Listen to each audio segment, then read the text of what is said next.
Berione, quien es fiscal de delitos complejos de la ciudad de San Francisco, para hablar de varios temas. Entre ellos, bueno, obviamente hay un tema que es resiliente, que justamente se dio hace unos días atrás, el fallecimiento de este joven que fue encontrado en su vivienda, en el baño de su vivienda, pero también hay hechos en el día de ayer y anteayer sobre pornografía infantil, que lo vamos a consultar. Doctor Hernán Coria, Andrea Falco para Televisión Cooperativa de Brinkman Conede, bienvenido, gracias por atendernos. Buen día, ¿cómo les va? Bien, Bien, bien, bien, muchas doctor, gracias. gracias. Bueno, hablemos de lo más reciente sobre esta causa, sobre delito de pornografía infantil, con allanamientos que se han realizado allí en la ciudad de San Francisco. Sí, estas causas en realidad no se originan aquí, sino que son derivaciones de organismos internacionales que se dedican a la detección de supuestos partícipes en hechos de pornografía infantil.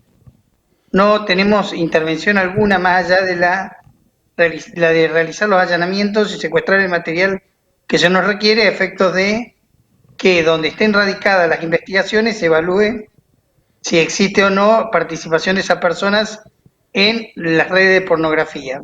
Sí. El allanamiento no implica culpabilidad de nadie, simplemente es una medida probatoria en función de algún dato que se tiene, no siempre es cierto, no siempre refrendado por lo que obtenemos en los secuestros y evaluación que no hacemos nosotros, sino que no hacen organismos internacionales requirentes de este tipo de procedimientos. Bien, en los allanamientos realizados, si puede adelantarnos, qué se pudo constatar, qué se secuestró, Normalmente se secuestró algo? se secuestran computadoras, celulares y elementos de almacenamiento informático que sin tocarlos, porque en realidad ni los tocamos, los remitimos al requirente para que éste analice y luego nos informe si hay alguna otra medida que tomar o no. En muchos casos han dado resultados positivos y en otros negativos. O sea, tampoco tengamos el hecho de realizar un allanamiento en un domicilio para secuestro de material que puede estar vinculado a pornografía infantil, como por cierto la vinculación de esa persona con ese tipo de actividades, porque hay muchos casos en que no se han comprobado ningún tipo de participación. Sí, ¿Qué porque orga- Claro. aquí actúa, digamos, una división que es una división cibernética, la cual sigue a través de los rastros que pueda dejar, porque cada uno que se conecta a Internet tiene una dirección de IP y demás, sigue los Exactamente. rastros, pero muchas veces también esa dirección de IP, por ejemplo, puede ser clonada y tal vez se esté utilizando malavidamente sin que la persona o el dueño sepa, ¿no? A ver, habitualmente quien comete este tipo de delito busca no ser descubierto. Claro. Por lo tanto, utiliza herramientas informáticas que se desconocen en función de la generalidad del público usuario de Internet.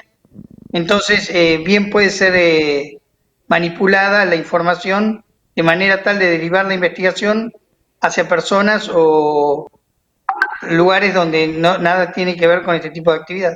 Claro, ¿qué organismos internacionales son los que piden este tipo de allanamientos? Tenemos pedido de justicia federal y de múltiples organismos.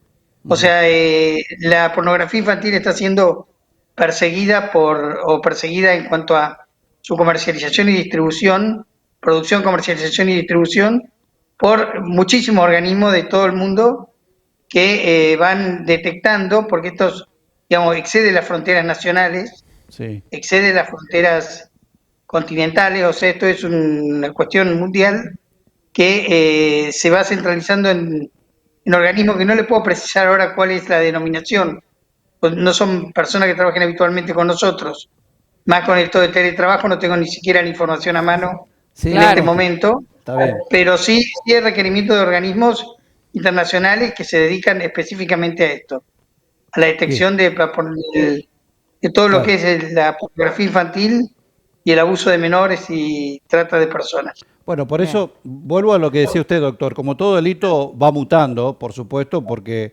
va mutando para mal, porque estamos hablando La de delitos, ¿no? operatividad, digamos, la manera de Claro, operar. Sí. exactamente, porque Entonces cada vez se eh, pone más complejo la investigación, cada vez se pone más complejo sí, la determinación porque derivan las pistas en forma intencionada hacia sectores o personas que nada tienen que ver. Claro, Por eso el porque hecho de realizar un allanamiento nada implica más que esto, un allanamiento. La sí, inteligencia porque usada para el mal. sí, no, aparte, ingeniería inversa, como se le llama, usada para el mal, si quiere llamarlo, pero porque también hay alertas tempranas, ya sea a través de proveedores de internet, a través de buscadores, lo que sea, cuando se habla, digamos, o se ve alguna imagen subida de tono, para decirlo infantilmente hablando, Exactamente. ya suenan las alertas, ¿no? Suenan las alertas, pero esas alertas a veces suenan con identificadores erróneos. Sí, Entonces esa alerta no suena en la casa de Pedro, pero el delito se está cometiendo en la casa de Juan. claro, Claro. Entonces claro. Pedro, al que allanamos, no tiene nada que ver con el delito y Juan sí, y Juan permanece en el anonimato y continúa con su actividad, siendo el Pedro el que socialmente, digamos, es responsable, por llamado de alguna manera, del delito que se está investigando, que no es. Ahí se nos fue, Ay, se nos cortó un se poquito nos la cortó. señal. A ver si vuelve Sí, la podemos señal. volver. Puede haber entrado alguna llamada, algún mensaje, generalmente pasa. Sí, A ver no, si nos escucha el doctor Berione. se nos ha cortado. Bueno, Sí, ya volveremos a ver si vuelve la señal, Mati. Pero es interesante que estamos hablando porque el delito informático es muy complejo y sobre todo, como decía el doctor Alberione, va emulando, ¿no? Va emulando las formas de utilización, los claro. procesos, va cambiando permanentemente. Se nos había cortado, doctor, decía Sí, que ahora estamos justamente de nuevo. están tal vez allanando la casa de Pedro y Juan es el que comete el delito, pero con su experiencia, con los años que tiene usted en la justicia y quienes también siguen este tipo de delitos, me parece que cuando allanan una vivienda y abren la puerta, hay una sensación de que puede haber algo de realidad o no, o me Sí, imagino yo la, eso. la sensación, a ver, cuando uno allana una casa, una vivienda, por el motivo que fuere, está entrando, y esto basta con que cualquiera de ustedes imagines qué significaría para ustedes si alguien le golpea la puerta, en el mejor de los casos, si no se la voltean, y se meten dentro de su casa y empiezan a revisarla. Ya esto significa un hecho que va a generar en cualquier persona un asombro, Sí, una un sensación. rechazo. Entonces, y aparte, la percepción que podamos tener en nosotros o el personal que hace el allanamiento, la posibilidad de transmitirlo a quien pidió ese allanamiento es tan lejana que es intransferible. ¿Me explico? Sí, Sí, sí, Distinto cuando el allanamiento lo hacemos nosotros por un delito nuestro, claro. una causa de nuestra incumbencia, donde si la gravedad del hecho es importante, lo hacemos personalmente, o sea, los secretarios, el prosecretario o yo, que sí ahí tomamos una dimensión de la actitud de la persona ante el procedimiento. Pero esto es en cuanto a las investigaciones propias. Bien. Pasemos a otro caso que es el de Luciano Tagliaferri, este joven que fue encontrado en su vivienda, en el baño de su vivienda. Contextualicemos un poco para la gente, para toda esta zona, de el caso y en qué situación se encuentra, por favor, si es tan amable. Sí, la situación fue la siguiente. Se recibe noticia de este hecho, se constituye personal de policía científica, que es la que hace un relevamiento del lugar, se constituye también personal de la Brigada de Investigaciones de la Policía Local, lo cual que se determina en un primer momento.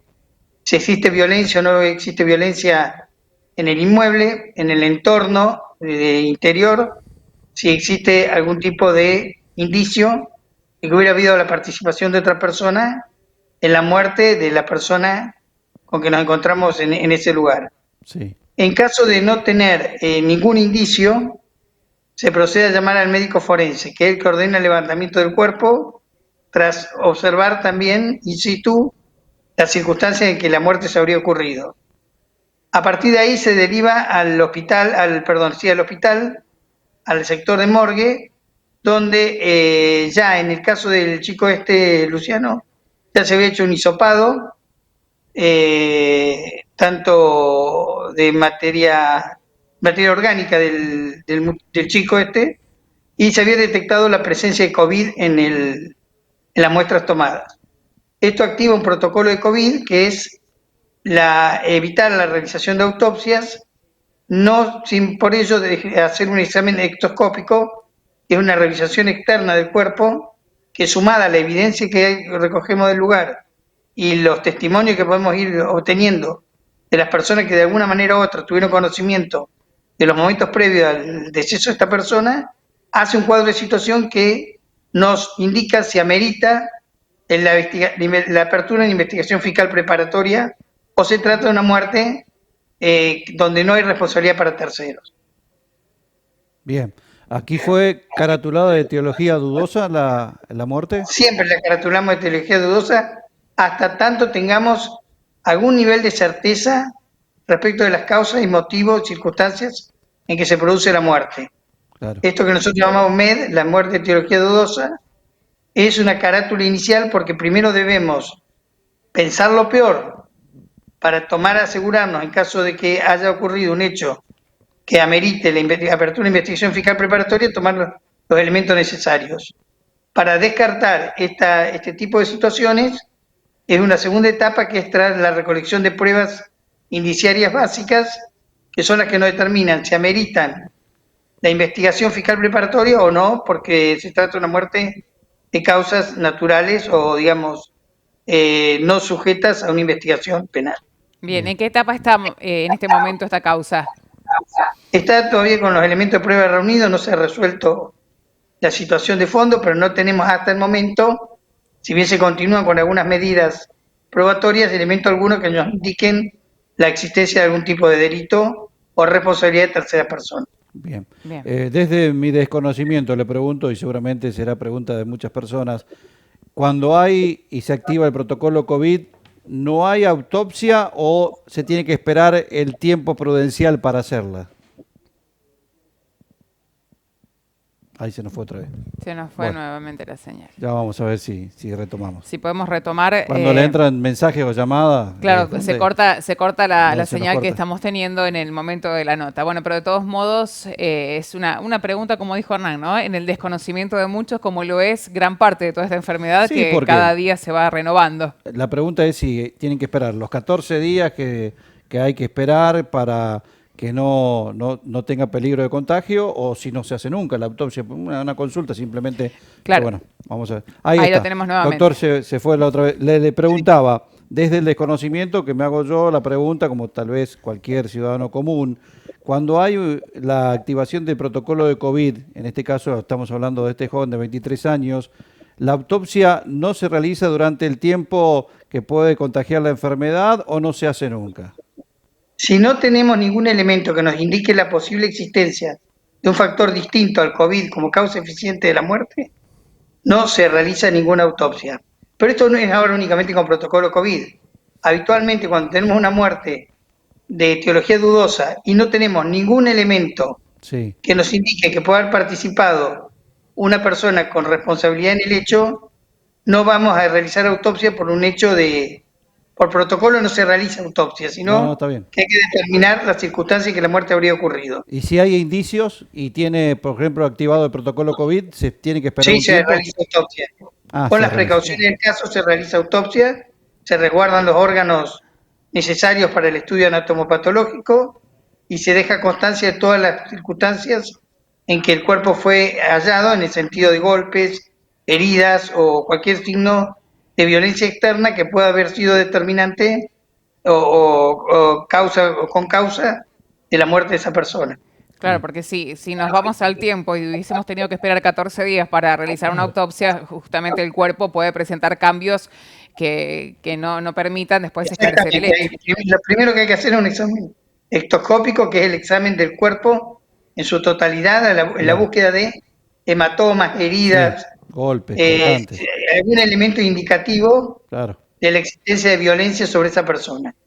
No existiendo ningún elemento de este tipo, la realización de la autopsia con o sin COVID resulta un elemento, si la causa de la muerte es clara, el profesional médico actuante, forense o médico de cabecera de la persona, determina que la muerte fue por un paro cardíaco, fue por una neumonía, fue por lo que fuere, ya la responsabilidad médica en decirnos que la causa de la muerte no es por la intervención de tercera persona, es motivo suficiente, si no existe otro elemento externo que hayamos visto en el lugar, como para archivar la causa y dejarla sin una investigación fiscal preparatoria. Archivo que no significa otra cosa una resolución temporal, porque de surgir luego algún elemento que amerite la reapertura de la causa, la reabrimos y seguimos en la investigación desde el punto en que quedó. No sé si soy claro. Sí, no, Sí, no sí, estoy claro. perfecto, Quedó perfecto. y se entiende perfectamente. Ya para ir cerrando y agradeciéndole por su tiempo, ¿cuál es la situación, la policía, digamos, porque hace pocos días usted participó de la entrega de elementos y material para la policía científica allí en San Francisco? ¿Cuál es la situación, digamos, en cuanto a recursos? ¿Cuentan con los recursos necesarios, con los medios necesarios para el trabajo y la investigación? A ver, si lo necesario lo ponemos en función de lo que desearíamos tener, Sí, estamos lejos. ya lo Pero sé. si lo necesario lo ponemos en función de lo que es factible pretender en una situación general en la que estamos inmersos todos y el Poder Judicial no es exento a ello, estamos bien, digamos, con cantidad de herramientas necesarias como para esclarecer el hecho. La prueba está que ningún hecho de naturaleza, de características importantes, ha quedado sin esclarecer en los últimos años. O sea, hace muchos años que San Francisco y la zona no tiene hechos de sangre o hechos importantes sin un esclarecimiento en cuanto a la autoría de los mismos. Entonces esto habla de una proporción entre los medios que se cuentan con los resultados que se pretenden. Claro. Bueno, Bien. sí, sí. Si vamos a lo que uno desearía tener en cuanto a lo que es justamente policía, necesitaría mucho más. Pero bueno, al menos que tenga los elementos necesarios como para poder trabajar y poder operar. Eso es lo más importante, ¿no? En función de los resultados, yo diría que tenemos los elementos necesarios. Bien, En bien. cuanto a desear, tenemos mucho que desear y en cuanto a carencias, somos parte de la misma realidad que nos toca vivir a todos. Sí. Exacto. Y que aparte, si hablamos de carencia, seguramente se debe sentir muy solo usted, digo, ¿no? En este sentido, porque fiscal de una gran zona, Morteros tenía un fiscal que ya no lo tiene, o sea, le toca una amplia zona también, Tengo, ¿no? Y tengo lucha contra el narcotráfico, complejo de San Francisco y complejo de Morteros. claro, imagínese, Eh, todas las causas que tiene. sí, o sea, es complicadito el tema, pero bueno, Eh, hay que hacer frente a la situación y tratar de dar respuesta en lo que se puede. Claro, no existe la posibilidad de cambiar esto, o sea, incorporar el personal necesario. Estamos hablando de morteros, por ejemplo. y tiene que No ser depende en nombrado. absoluto de la Fiscalía mía, Por el tiene Ministerio una Público Fiscal tiene que decisión ser Claro. nombrado. que corresponde al Ministerio Público Fiscal. Sé que se ha Claro. llamado a exámenes, así que esperemos que pronto tengamos los resultados y puedan tener un fiscal que resida en su sede y que pueda dar una respuesta más directa y más, digamos, precisa de la que le puedo dar yo actuando a 90 kilómetros de distancia. Sí, aparte, Claro. si hablamos de la lucha contra el narcotráfico, usted tiene una ruta bioceánica, como es la ruta nacional número 9, tiene el límite de provincia con, digamos, Córdoba y Santa Fe, o sea, tiene un montón de variables para lo que es el tema del narcotráfico que manejar, que es muy difícil también, ¿no? Es muy complicado, pero tenemos gente trabajando en todos lados y tratamos de dar respuesta en todo el departamento de San Justo, que es lo que nos atañe respecto a la lucha contra el narcotráfico. De hecho, en Brinkman y Mortero hemos tenido procedimientos Sí, muy exitosos y continuamos en la tarea de hacer un terreno hostil para el narcomenudeo, todo lo que signifique el departamento de San Justo. bien. Que Bien. fue una política del gobierno provincial y del actual ministro de Seguridad, ¿no? Atacar el tema del narcomenudeo en primera instancia. Sí, sí, tenemos, digamos, contamos con los medios y trabajamos en eso en función de, repito, poner un territorio que le sea hostil a este tipo de actividades que tanto perjuicio traen, porque cualquiera que tenga un familiar vinculado a la droga, sea por adicción, sea por lo que fuere, sabe de lo que estoy hablando y de lo difícil que es afrontar y sobrellevar ese tipo de situaciones. Bien, doctor, le agradecemos enormemente. Ya sabe, de parte nuestra, lo vamos a molestar seguidamente también. Muchísimas gracias por atendernos como siempre, por su predisposición también, ¿eh? Es un placer y que tengan buen fin de semana. Muchísimas Gracias, buen gracias, fin de semana. igualmente. Bueno, ahí estaba el doctor Bernardo Alberione, fiscal de delitos complejos, con estas dos causas. Bueno, varios temas hablamos